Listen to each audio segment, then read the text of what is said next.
Agora sim, com a Aline Becht na capital federal, novas atualizações aí. Arrematando aqui, Aline, então, do teu lado, o primeiro impacto dessa decisão do ministro relator Alexandre de Moraes, basicamente neutralizando o jogo e levando para a prorrogação. Vai que é sua. Agora sim, André, exatamente. Até agora, quem respondeu, quem publicou, fez uma publicação em suas redes sociais, se manifestou sobre essa decisão do ministro Alexandre de Moraes, que é o relator dessas ações na Suprema Corte, foi o presidente da Câmara dos Deputados, Hugo Motta. Ele chegou a dizer que essa decisão está em sintonia com o que a maioria da cúpula do Congresso Nacional estava ali já reivindicando, já direcionando, e por isso também que o decreto legislativo foi aprovado para a derrubada ali do decreto presidencial do presidente Lula. Porque, relembrando, eu destaco a vocês que inicialmente a presidência da República, com o déficit das contas públicas, com todos os gastos em relação à máquina pública, precisa arrecadar para poder conter as contas e bater a meta em 2025. E aí o governo editou um decreto do IOF, e ele foi mal visto pelo mercado financeiro e por grandes instituições financeiras também, principalmente por,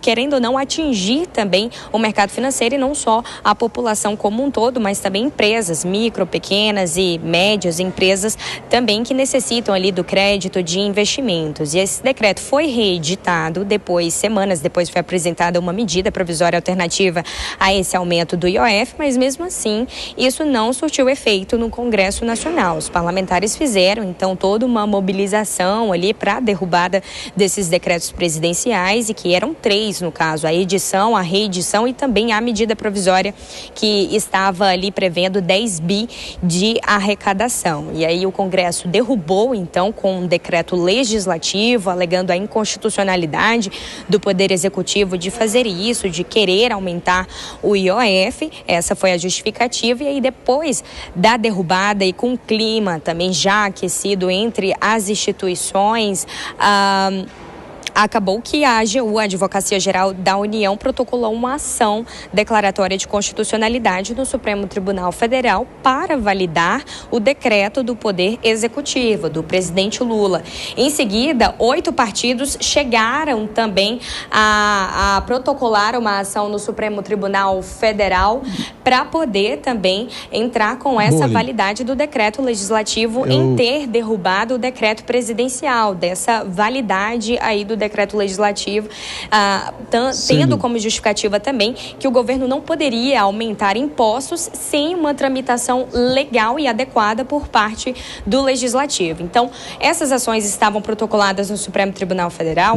O ministro Alexandre de Moraes, relator dessas ações, tomou a decisão hoje em suspender todos esses decretos, tanto do executivo quanto o do legislativo, e promover aí então uma mesa de conciliação que está marcada para o dia 15 de julho. O ministro fez essa solicitação, então, aos presidentes. A previsão e a expectativa é de que no dia 15 de julho estejam reunidos, então, o presidente da República, a Advocacia Geral da União, representada pelo ministro Jorge Messias, também os presidentes do Congresso, né? No caso, a Câmara, Hugo Motta, e Senado, Davi Alcolumbre, e também a Procuradoria-Geral da República, para que possa fazer ali uma audiência de conciliação e chegar a algum consenso final sobre esse aumento do IOF, para não ficar nessa briga, né? O ministro, ele foi muito expressivo em sua decisão. Eu não sei se Aline, você está conseguindo me ouvir aqui nesse momento? Entre os poderes, ele disse que o embate entre as instituições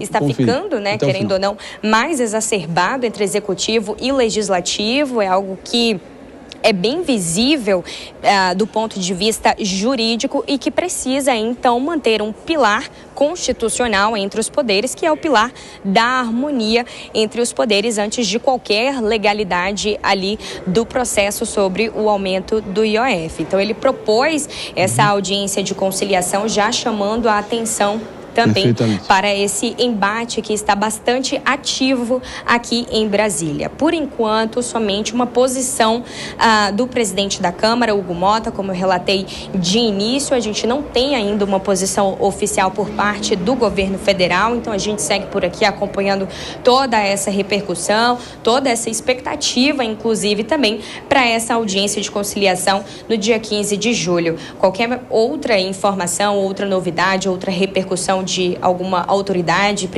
especialmente por parte do governo federal, a gente volta aqui no Morning. Eu volto com você, André. Muito obrigado, Aline Beckett, trazendo o panorama completo. A expectativa é essa, está posta, e os desdobramentos traremos aqui na sequência da nossa grade de programação.